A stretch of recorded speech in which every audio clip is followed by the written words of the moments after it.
मंगलम भगवान वीरो मंगलम गौतमो गणी मंगलम कुंद कुंदार्यो जैन धर्मोस्तु मंगलम सर्वमंगलमांगल्यम सर्वकल्याणकारकं प्रधानं सर्वधर्माणां जैनं जयतु शासनं सहजानंद चैतन्य प्रकाशाय महीयसे नमो अनेकांत विश्रांति महिमने परमात्मने। आचार्य कुंद कुंद देव द्वारा रचित पंचास्तिकाय संग्रह की 44 नंबर की गाथा। इसमें आचार्य परमात्मा कहते हैं कि यदि ज्ञान को और आत्मा को भिन्न भिन्न मानोगे या कि आत्मा से ज्ञान को जुदा मानोगे तो दो प्रकार के दोष खड़े होते हैं। क्या दो प्रकार के दोष आते हैं कि ज्ञान गुण है और आत्मा गुणी है। तो गुणी और गुण को यदि अलग अलग माना, भिन्न भिन्न माना, तो द्रव्य की परिभाषा तो जिनेन्द्र परमात्मा कहते हैं। जिनेन्द्र परमात्मा ने द्रव्य की व्याख्या की कि जिसके आश्रय से गुण रहते हैं वह द्रव्य होता है। अब यदि गुण और गुणी नाम द्रव्य को अलग माना तो वो गुण फिर किसके आश्रय से रहा, क्योंकि वह तो द्रव्य से जुदा मान लिया। तो वह गुण यदि गुण के ही आश्रय से मानोगे तो प्रत्येक गुण द्रव्य हो जाएगा। तो एक द्रव्य में अनंत गुण हैं और वह गुण या तो अपने स्वयं के आश्रय से मानो तो द्रव्य हो गया और अन्य गुण के आश्रय से मानो तो फिर वो गुण अन्य द्रव्य, अन्य गुण के आश्रय से, फिर वह गुण दूसरा तीसरे के आश्रय से। तो ऐसे अनंत आश्रय भूत भाव खड़े हो जाएंगे, यानी कि द्रव्य की अनंतता ठहरेगी। एक तो ये दोष आता है। दूसरा ये आया कि गुणों के समुदाय को द्रव्य कहते हैं। तो गुण अनंत हैं और उनका समुदायी एक भाव समुदाय रूप वह द्रव्य है। जब गुण ही उस द्रव्य से भिन्न मान लिया तो समुदायी तो उससे भिन्न हो गया, फिर समुदाय कैसा? जब समुदायी न रहा तो समुदाय कैसा? कल एक दृष्टांत अपन ने विचार किया था कि जैसे ये एक स्वाध्याय सभा है, अब इसमें अपन सब उस स्वाध्याय सभा में समुदाय रूप हैं, तो इसका एक नाम है स्वाध्याय सभा। अब इसमें से प्रत्येक व्यक्ति अपने को इससे भिन्न माने सभा से। मैं तो सभा में नहीं हूँ, मैं तो सभा में नहीं हूँ, मैं तो सभा में नहीं हूँ, अथवा सभा से मैं भिन्न हूँ। तो सभा से सब भिन्न मानेंगे तो फिर सभा ही कहाँ रही? तो ये वाला जो दोष है उसकी चर्चा अपन यहाँ देखते हैं पेज नंबर 324 में। देखो, अब वास्तव में द्रव्य अर्थात गुणों का समुदाय। अब द्रव्य की व्याख्या करते हैं, गुण यदि समुदाय से अन्य हो। समझ में आया? गुण यदि समुदाय से, समुदाय अर्थात समुदाय किसको कहा? द्रव्य को। तो और जो समुदाय में रहे हुए हैं वे हैं गुण अनंत। एक द्रव्य उसके अनंत गुण, गुणों का समुदाय, समुदायी वह आत्मा। तो यदि समुदाय से गुण को अन्य मानो तो फिर समुदाय कैसा? फिर समुदाय किसका कहना, किसका समूह कहना? यदि गुणों को समुदाय से यानी एक समूह रूप भाव से यानी समूह रूपता से रहा समुदायी द्रव्य, उससे गुणों को भिन्न माना जाए। समुदाय अर्थात द्रव्य, तो गुणों को समुदाय से यानी द्रव्य से भिन्न माना जाए तो समुदाय कहाँ से घटित होगा? फिर वो समुदाय ही नहीं कहलाया। तो समुदाय अभी समुदाय ही घटित नहीं होता। समुदायी है द्रव्य, और समुदाय किनका? कि गुणों का। तो गुणों का समुदाय, उसका नाम है द्रव्य। तो गुणों का अनंत पना, उनका समुदाय, तो समुदायी द्रव्य, और गुणों का एक साथ सहवर्ती रहना, ये समुदाय किनका? के गुणों का। बात आ गई ना ख्याल में? उन गुणों को गुण यदि समुदाय से अन्य माने, गुण को गुणी से अन्य माने, तो यदि समुदाय से अन्य हो, यानी गुण यदि समुदायी, गुणों का समुदाय, और समुदायी हुआ द्रव्य, तो समुदाय द्रव्य वस्तु, वो गुण यदि समुदाय से अन्य हो तो फिर समुदाय कैसा? वह समुदाय कहाँ रहा? समुदाय समझ में आता है? समुदाय माने समूह, उन सब का एक भाव। जैसे सभा में सब अलग अलग व्यक्ति, और व्यक्तियों का एक समूह, व्यक्तियों का समुदाय। तो स्वाध्याय में लगे हुए व्यक्तियों का समुदाय, उसको कहेंगे स्वाध्याय सभा। अब सब व्यक्ति कहें कि मैं सभा से न्यारा हूँ, मैं सभा से भिन्न हूँ, तो फिर समुदाय कैसा? फिर ये सभा कैसी? ये वाली बात है। ये इसमें दोष खड़ा होता है नीचे, और इसी पेज पर 325 पेज पर नीचे। पहले में ऐसा कहा था कि द्रव्य से गुण भिन्न हो तो द्रव्य अनंत हो जाते हैं। एक दोस्त तो ये खड़ा किया, क्योंकि जो गुण का आश्रय है उसे द्रव्य कहते हैं। अब गुण यदि द्रव्य से न्यारा मानो, तो फिर गुण का आश्रय कौन रहा? कि गुण। तो गुण ही गुण का आश्रय हो गए, तो गुण तो अनंत है, तो द्रव्य अनंत हो गए। क्योंकि द्रव्य की व्याख्या क्या है? कि आश्रय भूत भाव को द्रव्य कहते हैं, और जिसके आश्रय से अन्य गुण नहीं होते उसे गुण कहते हैं। ये पंचाध्याय में आई व्याख्या। अभी देखो, अब गुणों से यदि द्रव्य अन्य हो तो द्रव्य का तो नाश हुआ।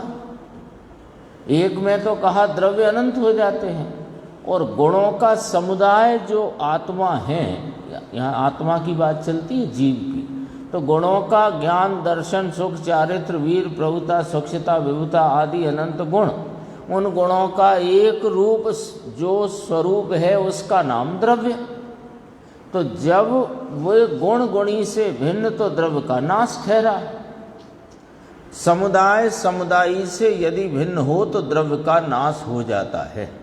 फिर कहते हैं गुरुदेव, ये सूक्ष्म पड़ता है डॉक्टर को, ये द्रव्य का अभाव हो, पर द्रव्य का अभाव कभी होता नहीं। इसलिए क्या निर्णय करना कि गुणों का आधार द्रव्य है, और द्रव्य गुण बिना नहीं होता। इसलिए द्रव्य ऐसा तत्व आत्मा, उसका आश्रय करने से सम्यक दर्शन, ज्ञान और धर्म होता। ये समझने का लाभ क्या? गुण के आश्रय से गुण मान लें तो क्या हानि है? तो कहा ये हानि है ना। और गुण का आश्रय द्रव्य माने तो क्या लाभ है? कि ये लाभ है कि तुम्हें अपनी परिणति में आनंद का भाव प्रकट करना है, तो आनंद का भाव प्रकट करके आनंद का वेदन भी करना है ना, कि सिर्फ आनंद प्रकट करना है। तो आनंद और वेदन करने वाला ज्ञान, ये दोनों ही गुण, यानी दोनों और अन्य, ये सब ही गुण यदि द्रव्य के आश्रय से नहीं मानोगे तो फिर आनंद तो उपज आया कदाचित, वैसे तो है नहीं ऐसा, पर कदाचित तुम्हारे मत में, तुम्हारी मान्यता में ऐसा मान भी ले तो आनंद के आश्रय से कदाचित आनंद उत्पन्न हुआ, पर आनंद है ये कौन जानेगा। और ज्ञान तो अलग रहा। तो फिर नक्की क्या करना कि ज्ञान, दर्शन, सुख, चारित्र, वीर, प्रभुता, स्वच्छता, विभुता, प्रकाशत्व आदि अनंत गुण वे एक द्रव्य के आश्रित हैं। सो उस द्रव्य की दृष्टि करो तो आनंद की प्राप्ति होगी और आनंद का भाव वेदन में आएगा और उसमें श्रद्धा आपरूपता की उत्पन्न होगी और उसमें लीनता चारित्र की अपने आप उत्पन्न।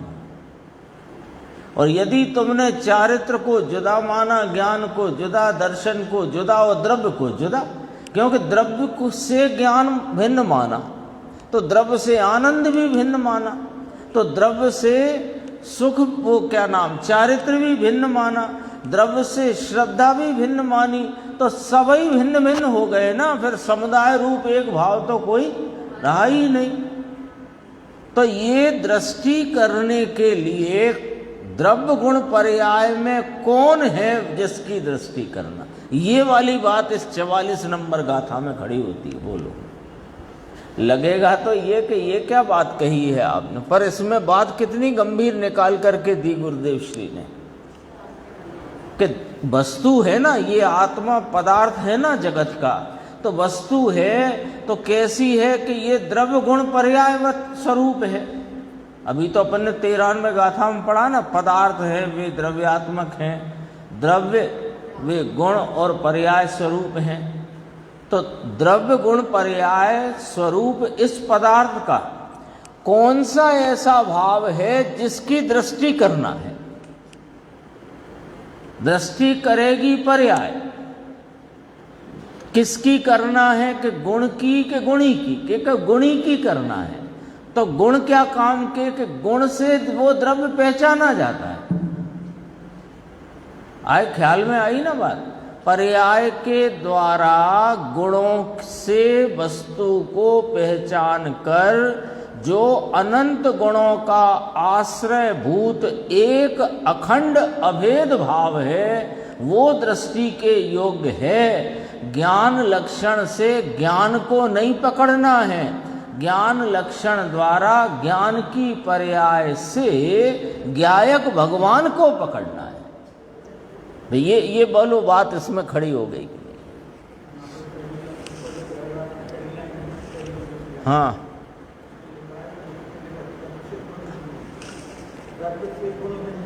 हाँ हाँ,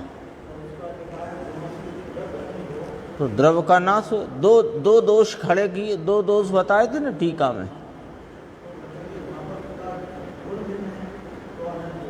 हाँ हाँ, ऐसे भी समझ सकते हैं ना। वो तो इसकी उत्थानिका में कहा था, दोनों तरफ से विचार। बात तो अर्थ तो एक ही है दोनों का, द्रव्य से गुण भिन्न हो अथवा गुण से द्रव्य भिन्न हो, ऐसा। तो आखिरकार दोनों में भिन्नता ही तो खड़ी हुई। और भिन्नता उत्थानिका में दोनों बात ली है, अपन देख सकते हैं 44 नंबर गाथा के उत्थान। आप जो कह रहे हो ना, वो फर्क कुछ नहीं है, कथन दोनों प्रकार से करके ये बात को सामने रखा गया है कि आप किसी भी प्रकार से भ्रमित मत होना। देखो, द्रव्य का गुणों से भिन्नत्व हो और गुणों का द्रव्य से भिन्नत्व हो तो दोष आता है, उसका ये कथन है। ये तो दोनों तरफ से बात की, तो अर्थ क्या निकल करके सामने आएगा। आदि पंक्ति, द्रव्य का गुणों से भिन्नत्व हो और गुणों का द्रव्य से भिन्नत्व हो, यानी गुण और द्रव्य गुणी। तो गुण और गुणी में भिन्नपना यदि मानोगे तो दोष खड़ा होता है, वस्तु सिद्ध नहीं होती है। ना तो वस्तु ज्ञान में सिद्ध होती है और न वस्तु श्रद्धा में सिद्ध होती है, और न वस्तु का की उपलब्धि पर्याय में हो सकती है।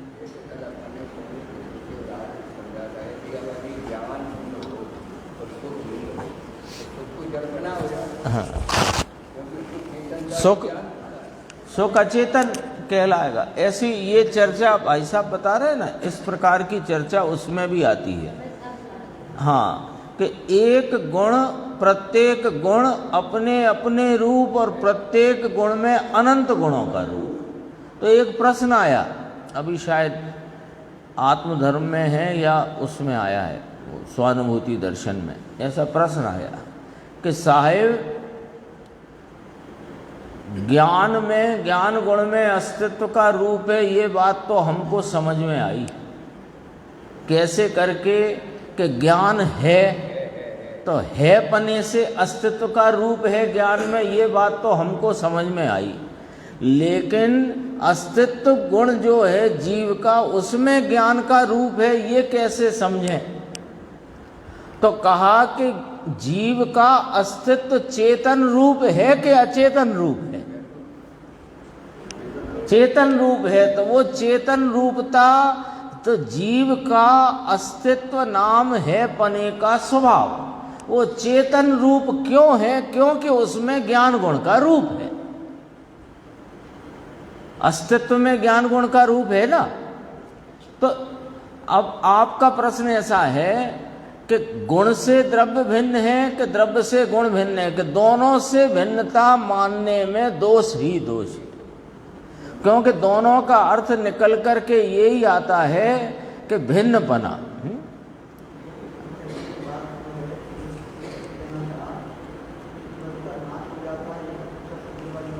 दो दोष है ना। हाँ हाँ,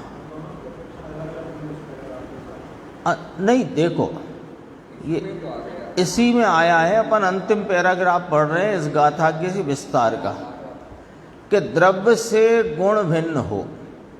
तो द्रव्य से गुण भिन्न माना, ठीक है, तो गुण का आश्रय कौन है, ये प्रश्न खड़ा हो जाता है।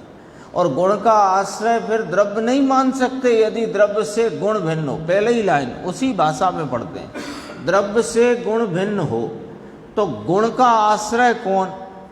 भाई द्रव्य की दो व्याख्या समझना, द्रव्य की दो व्याख्या, कि जिसके आश्रय से गुण हो उसे द्रव्य कहते हैं, एक व्याख्या, और गुणों के समुदाय को द्रव्य कहते हैं, दूसरी व्याख्या। दोनों ही व्याख्या आती हैं कि नहीं आती जिन शासन में? शास्त्रों में दोनों व्याख्या है कि गुण जिसके आश्रय से रहे हैं उसका नाम द्रव्य है, और गुणों का समुदाय रूप जो समुदायी है उसका नाम द्रव्य है। दो बातें हैं ना। अब पहली में द्रव्य से गुण भिन्न हो, तो गुण यदि द्रव्य से भिन्न है तो गुण का आश्रय, गुण को किसका आश्रय है? प्रश्न ये खड़ा हो जाता है कि गुण को यदि गुण का आश्रय मान लो, क्योंकि आश्रय तो चाहिए ना, किसके आश्रय से है वो, किसके आधार से है? चलो आश्रय, आधार, गुण किसके आधार है? जैसे कल भाई साहब ने कहा था, पीलापना, चिकनापना, भारीपना, तीन अलग अलग भाव गुण हैं, तो वे किसके आधार से? सोने से ही भिन्न मान लो पीलेपने को, तो फिर वो पीलापना चिकनेपने से रहित हो गया, भारीपने से रहित हो गया। तो आपका जेब में रखा पीला का वजन अलग वस्तु का, पीलापना अलग वस्तु का, और चिकनापना अलग वस्तु का। ऐसा होता नहीं। ऐसा होगा तो आप दाम किसके दोगे? पीलेपने के वजन के? और वजन लाए तो पीलापन नहीं, वजन तो पत्थर में भी होता है। ये पॉइंट आया। अब दूसरा पॉइंट उसी में, गुणों से यदि द्रव्य अन्य हो, ठीक है, तो गुणों के समुदाय को ही तो द्रव्य कहते हैं। अब गुणों से ही उसका समुदाय अन्य हो तो समुदाय ही नहीं बचा। अब ये वाला एंगल आया कि गुणों के समुदाय को द्रव्य कहते हैं। अब गुणों से उसका समुदाय रूप भाव अन्य मान लो कि द्रव्य न्यारा, गुण न्यारे। यदि ऐसा मानोगे तो फिर समुदायी, यानी वो समुदाय स्वरूपता का एक वो उसका नाश हो गया, सभा का ही नाश हो गया। ये अपन सब साधर्मी जनों के एक समय पर एकत्रित होने को सभा कहते। अब वो एकत्रित ही मत मानो, हम तो न्यारे न्यारे हैं, तो न्यारे न्यारे हैं तो सभा का ही नाश हो गया। ऐसे करके कहा गुणों से यदि द्रव्य अन्य हो तो द्रव्य का नाश हुआ।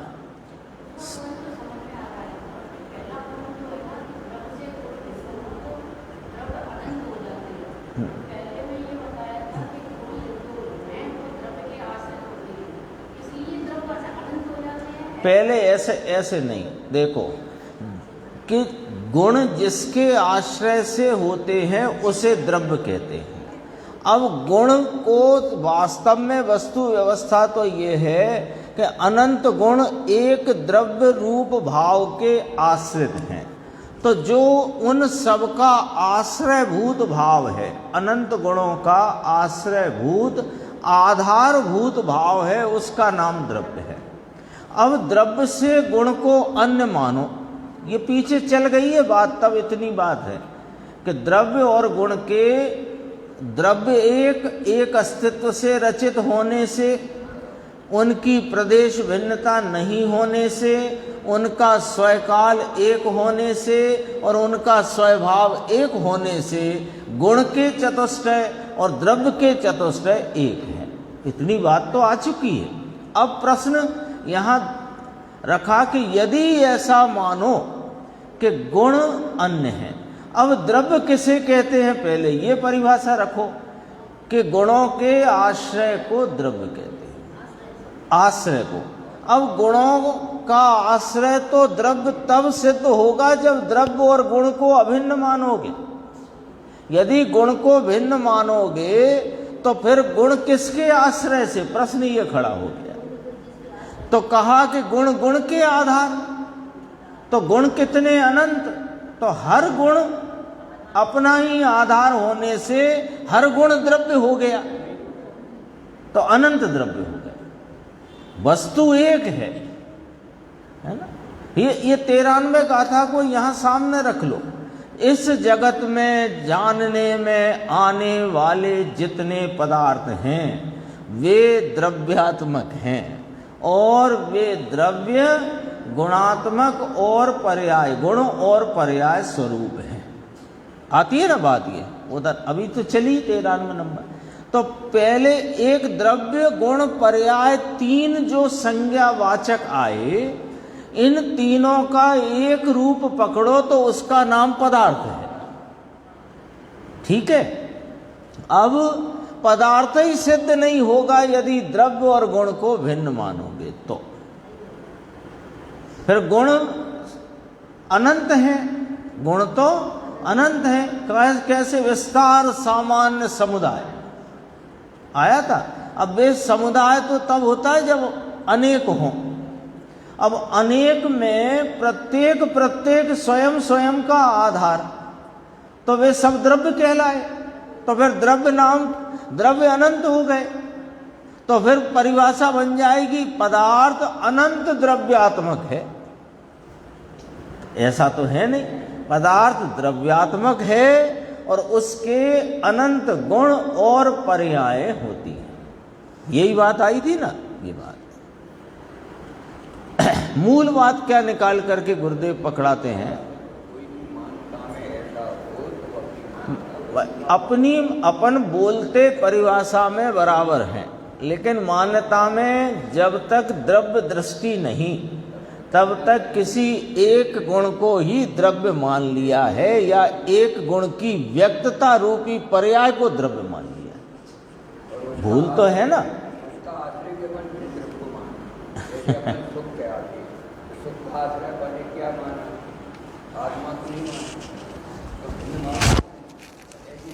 ज्ञान में ही अपन मानते, ज्ञान जानना है तो जानना हमें ये प्रति समय इस प्रकार का श्रद्धान है कि गे हो तो जानेंगे। तो ज्ञान स्वभाव जो आत्मा से अभिन्न है, उस ज्ञान की सामर्थ्य का निरादर किया, तो वो अभी भी ये मान्यता पड़ी है। तो हमारी मान्यता में द्रव्य का नाश चल रहा है। एक प्रश्न आया था, लो अभी बात आई है तो निकालते हैं। ये शायद अपन ने पहले पढ़ लिया था, अभी ये नहीं पढ़ा हो तो अब पढ़ लेते हैं। जब दोपहर को चल रहे थे ना तब शायद पढ़ लिया था। मिथ्या दृष्टि के ज्ञान में 670 नंबर का प्रश्न है ज्ञान गोष्ठी में।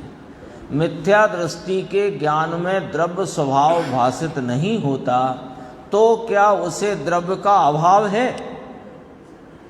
मिली बात वहां से। तो क्या उसे द्रव्य का अभाव है कि मिथ्या दृष्टि को, उत्तर है यहां से, मिथ्या दृष्टि को द्रव्य भाषित नहीं होता इसलिए उसके ज्ञान में द्रव्य अभाव रूप है। ज्ञान द्रव्य तो अपनी सत्ता से रहा ही है अनादि अनंत त्रिकाल, लेकिन उसके ज्ञान में अभाव रूप है। और ज्ञानी को तो पर का द्रव्य भी भाषित होता है, इसलिए अज्ञानी के द्रव्य को ज्ञानी भगवान स्वरूप देखता है, किंतु अज्ञानी को तो द्रव्य दिखाई नहीं पड़ता, अतः उसकी दृष्टि में तो द्रव्य अभाव रूप ही है। वही की वही बात आ गई। इस गाथा का जो दोष रूप भाव है वो हमारे दोष पड़ा हुआ है। हमने अपने ज्ञान में, हम बोलते तो हैं शास्त्र के हाँ उसको बोलते हैं बांचा ज्ञान।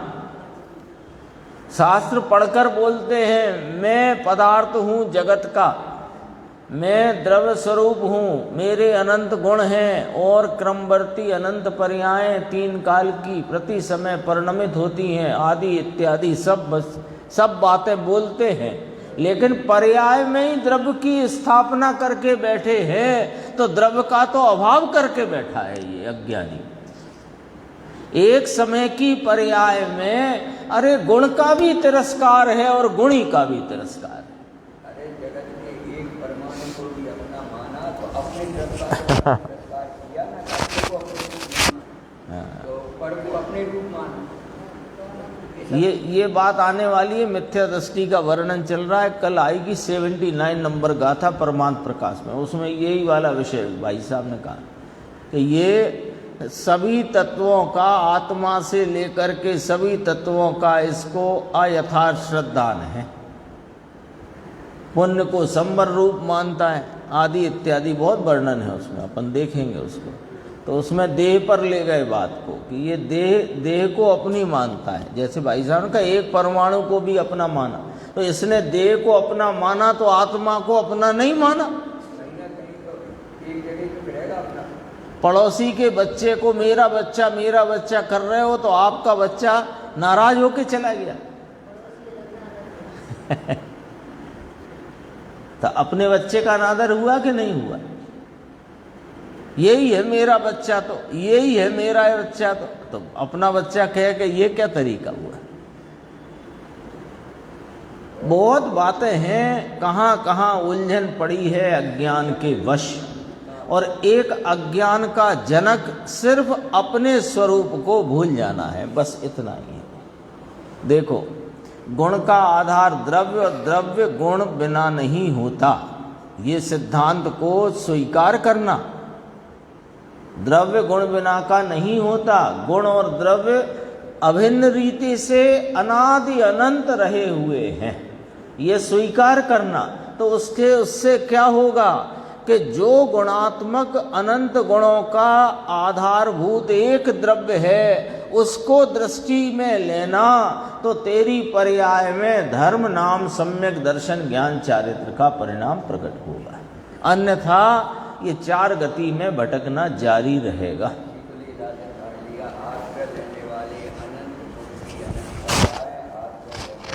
एक है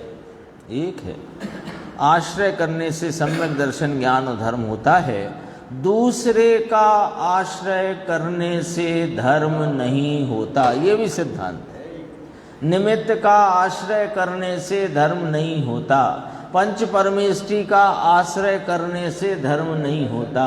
पंच परमेष्टि का तुम जितना झुकाव करते हो उसमें तुम्हें पता लगेगा कि धर्म किसे कहते हैं, लेकिन धर्म नहीं होगा।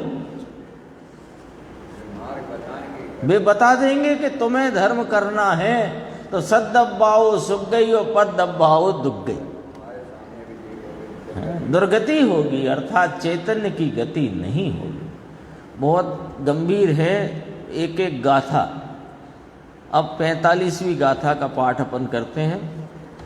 अबिभक्त मणन्नतम दव्य गुणाणम बिभक्त मणत्तम नेच्छन्ति नेच्छयन्नु तब विवरीदम हि वातेसिम द्रव्य अर गुण वस्तुता अविभक्त पने अनन्य है, विभक्त पन से अन्यता या अनन्यता नहीं मान्य है। देखो क्या कहा, हरि गीत में पूरा भाव स्पष्ट है। पीछे की गाथाएं अपन 43, 44 और अब आई 45, यानी ये गाथाओं का जो क्रम है, एक भी गाथा को अपन छोड़कर आगे बढ़ेंगे तो वह समझ में नहीं आएगी। द्रव्य और गुण वस्तुता नाम वास्तव में अविभक्त पने अनन्य है। अनन्य है माने अन्य अन्य नहीं है, ठीक है। तो कैसे करके अन्य अन्य नहीं है कि अविभक्त पने से अन्य अन्य नहीं है, किंतु तुम विभक्त पने से अन्य मानो वो भी मान्य नहीं है, और विभक्त पने से अनन्य मानो तो ये भी मान्य नहीं।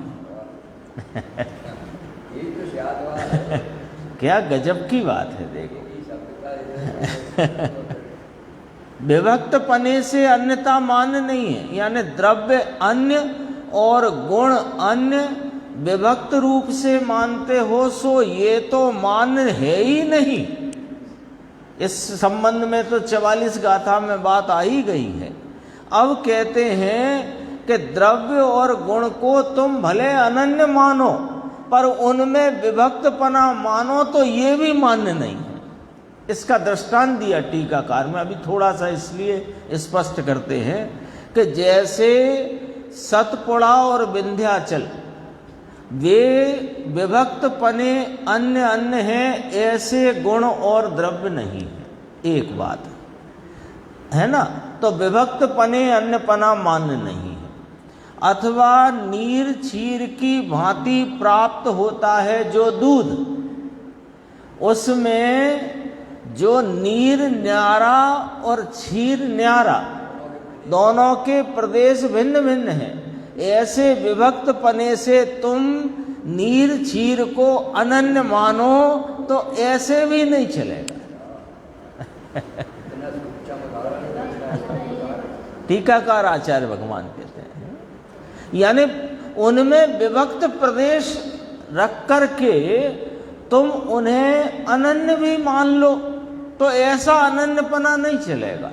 दूध में सफेद आई और दूध का जैसे अनन्यपना अविभक्त पने स्वीकार है, ऐसे दूध पानी में अलग अलग प्रदेश में बसे हुए दूध और पानी को तुम कहो है तो अनन्य, तो ऐसा अनन्य नहीं मान सकते। दूध और सफेद आई मानेंगे क्योंकि उनके प्रदेश भिन्नता नहीं है, लेकिन दूध में और पानी में प्रदेश भिन्नता है, और फिर तुम कहो कि अनन्य ही तो है, देखो इस गिलास से इस गिलास में आ गया, ऐसा वाला अनन्य नहीं माना जाएगा।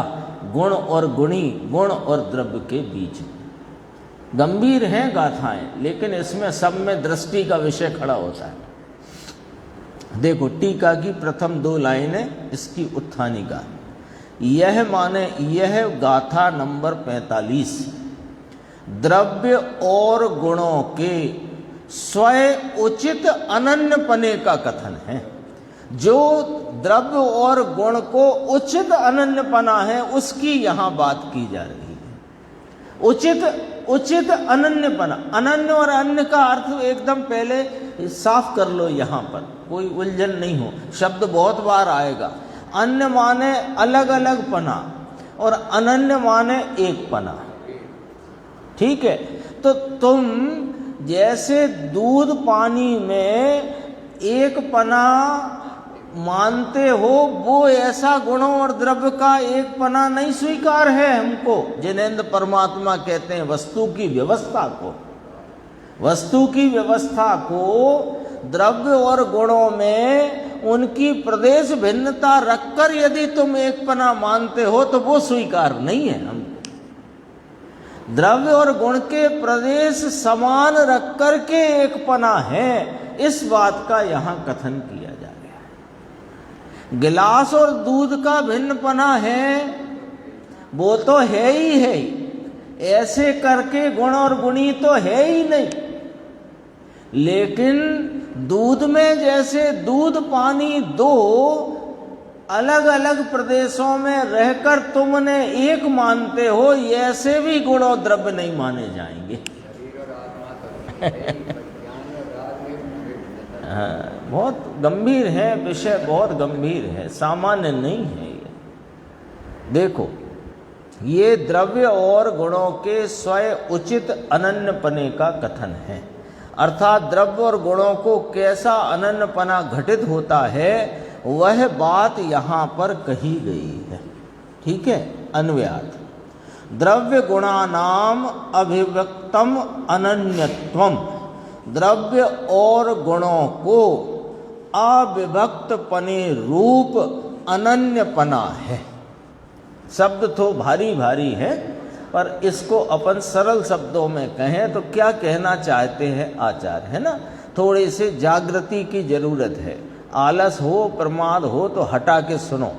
देखो, द्रव्य और गुणों को अविभक्त पने माने भिन्न प्रदेश, वो अभिन्न प्रदेश पने एक पना है। अपन अब उन भाषा को थोड़ा सरल कर लेते हैं। द्रव्य को और गुणों को, द्रव्य को और उसके गुणों को एक समान प्रदेश पने रूपता से एक पना है। निश्चय के ज्ञाता उन्हें निश्चयज्ञा ही तेषाम विभक्तम अन्यत्वम वा तद विपरीतम न इक्षन्ति, नहीं मानते। अब हिंदी, निश्चय के ज्ञाता माने वस्तु स्वरूप को बराबर यथार्थ जानने वाले, उन्हें माने द्रव्य को और गुणों को विभक्त पने रूप माने भिन्न प्रदेश पने रूपता से उनमें अन्यपना भी स्वीकार नहीं करते और भिन्न प्रदेश पने उनका एक पना भी स्वीकार नहीं करते। हाई बात ख्याल में आ गई।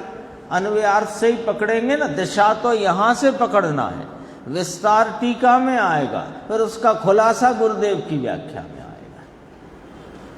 दोबारा से अन्वयार्थ के द्रव्य के और गुणों की बात कौन कौन की चल रही है, द्रव्य की और गुणों की। तो द्रव्य और उसके गुण, उनमें एक पना है, ये अपन ने बात आई। तो एक पना किस प्रकार है कि अविभक्त पने माने समान प्रदेश पने से उनमें एक पना है। हाँ, अब तुम उनमें भिन्न प्रदेश पने से भले एक पना कहो मानो तो वो हमें स्वीकार नहीं है, और भिन्न प्रदेश पने से तुम उनमें भिन्न भिन्न पना मानो सो वो भी स्वीकार नहीं। यानी अनन्य पना माने एक पना और अन्य पना माने अनेक पना। अब देखो टीका में आते हैं, द्रव्य और गुणों को अविभक्त प्रदेशत्व स्वरूप अनन्यपना स्वीकार किया जाता है। क्या कहा है यहां पर? अरे इसमें दृष्टि का विषय खड़ा कर दिया है आचार्य भगवान ने, द्रव्य को और उसके गुणों को। अविभक्त प्रदेशत्व स्वरूप अनन्यपना स्वीकार किया जाता है। इसमें दृष्टि का विषय कैसे आ गया कि जो द्रव्य है वह अनंत गुणों का आश्रय भूत अनन्य रूप से रहा बस पदार्थ है, अनन्य रूप से। तो कोई ज्ञान गुण जो कि असाधारण स्वयं संवेद्यमान लक्षण है, उसको पकड़ने से द्रव्य पकड़ में आ जाता है। यदि तुम इसमें अनन्यपना नहीं मानोगे तो लक्षण के द्वारा लक्ष्य को पकड़ नहीं सकते हो। न्याय पकड़ो इस बात का, सामान्य बात नहीं है, सामान्य बात नहीं है कि रटने की बात नहीं है। द्रव्य गुणों का अनन्यपना इस प्रकार से मानना, भिन्न प्रदेशत्व रूप से स्वीकार नहीं किया गया, एक ही प्रदेश रूप से स्वीकार किया गया है। हमें तो याद है, फार्म भर दिया, वो आजकल किताबें चलती हैं वो भर दी और हो गया। ये धंधा यहाँ नहीं है, यह तो समझना पड़ेगा। ये वाली बात आचार्य भगवान ने कही क्यों? कल अपन बात कर रहे थे कि इतनी मुश्किल से एक एक गाथा सूत्र की रचना हुई है, ऐसे सामान्य नहीं हुई। अब तो टाइपिंग करी और लिखी हो गई, कट कॉपी पेस्ट। वहां तो कितना है ना, कई बार ऐसी गाथाएं आई, ऐसा लगा समय सार में एक साथ बहुत सारी गाथाएं, एक एक शब्द बदल बदल करके गाथाएं आई। तो ऐसा लगता है अभी तो अपने को जब अपन टाइपिंग करें या उसका प्रिंट निकालना हो तो एक शब्द बदलो, फटाक से कॉपी करो, ये बदलो, कॉपी करो, ये बदलो, कॉपी करो, हो गया। उन्होंने तो एक एक गाथा पूरी पूरी दोबारा दोबारा ताड़पत्र पे लिखी है। बोलो हैं? गलती कहाँ से हो, सारी गलतियां मिट गई हों जिसकी। अरे सर्वज्ञ नहीं हो गए तो भी सर्वज्ञ समान जिन शासन उनकी परिणति में नाच रहा है।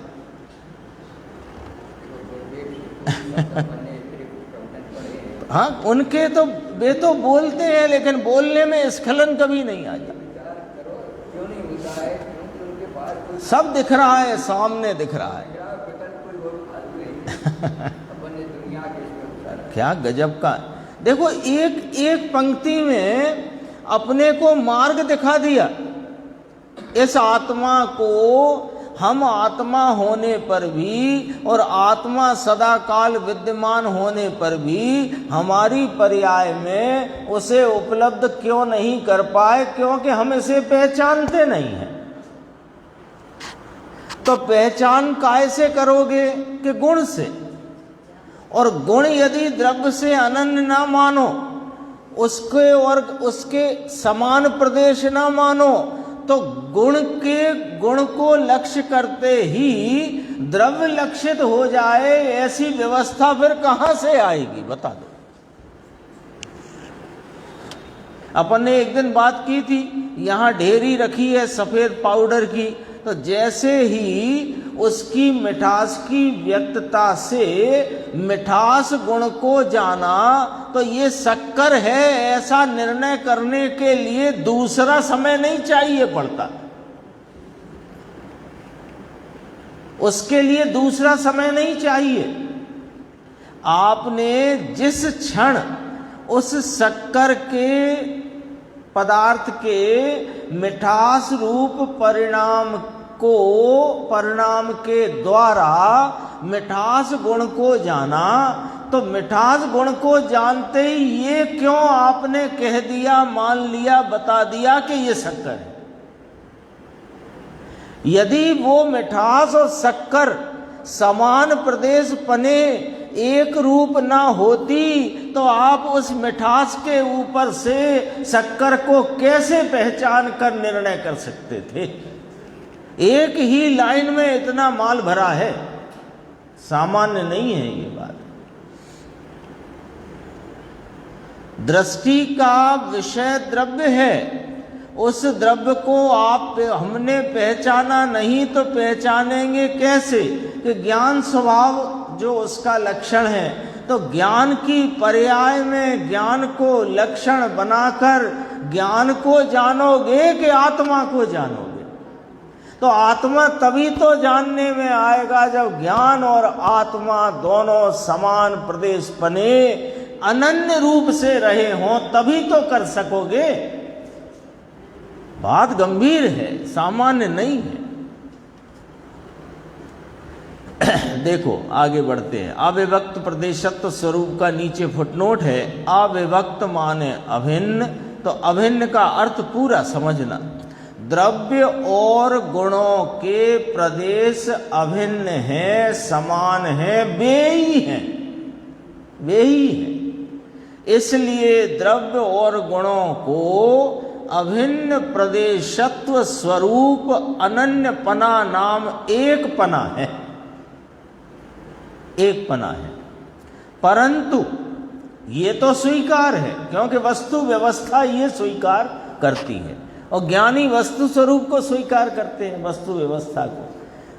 परंतु विभक्त प्रदेशत्व स्वरूप अन्यपना तथा विभक्त प्रदेशत्व स्वरूप अनन्यपना स्वीकार नहीं किया जाता।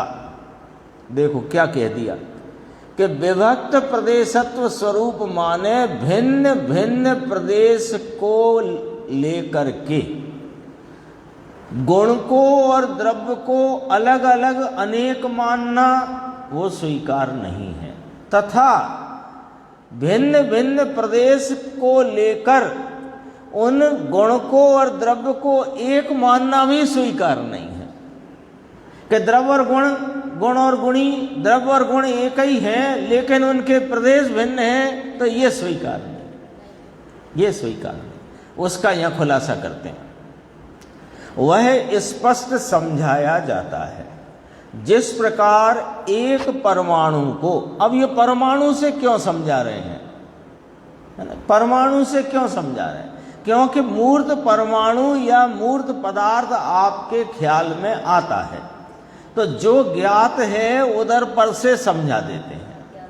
हाँ, जिस प्रकार एक परमाणु को एक स्वयं प्रदेश के साथ अविभक्त पना होने से अनन्य पना है। लो, एक परमाणु, उसका स्वयं प्रदेश नाम क्षेत्र, स्वयं प्रदेश नाम उसका क्षेत्र, तो परमाणु द्रव्य और उसका क्षेत्र एक ही है, इसलिए उसका प्रदेश नाम क्षेत्र और द्रव्य एक है, उनमें एक पना है। अभी तो ये दृष्टांत है। परमाणु कितने प्रदेशी? एक प्रदेशी। तो उसका जो एक प्रदेश रूप विस्तार है, वो विस्तार परमाणु का क्षेत्र है। तो परमाणु का वह क्षेत्र और परमाणु द्रव्य एक पने हैं कि दो पने हैं? एक पने हैं। अब उसी प्रकार एक परमाणु को तथा उसमें रहे हुए या रहने वाले स्पर्श रस गंध वर्ण आदि गुणों को अविभक्त प्रदेश होने से अविभक्त प्रदेशत्व स्वरूप अनन्यपना है। जैसे उसका क्षेत्र का तो समय समझ में आया कि भाई उसी का ही क्षेत्र है ना, तो जो द्रव्य और उसका क्षेत्र उनमें तो एक पना स्वीकार है और वही अविभक्त पने स्वीकार है। तो ऐसे ही उसके स्पर्श रस गंध वर्ण भी, वो उनके उन गुणों के भी और द्रव्य के भी प्रदेश अविभक्त हैं, वे ही प्रदेश गुण के हैं, स्पर्श रस गंध वर्ण के, और वे ही प्रदेश परमाणु के। हाँ, एक ही प्रदेश है। अब एक ही प्रदेश वाले परमाणु में स्पर्श रस गंध वर्ण उसी प्रदेश में रहे हैं कि दूसरे प्रदेश में? यदि दूसरे प्रदेश में मानोगे तो वो परमाणु पुद्गल ही सिद्ध नहीं होगा। कितनी गंभीर टीकाएं आचार्य अमृतचंद्र देव समझाने के लिए अब कौन कहेगा कि हमें समझ में नहीं आ रही? बस वो ही कहेगा जिसे समझना ही नहीं है, तो उसे तो कैसे ही समझ में नहीं आएगी। वह समझना हो, उसे समझ में ना आए, ऐसा आचार्य भगवान ऐसा कहते हैं कि जरूर समझ में आएगी।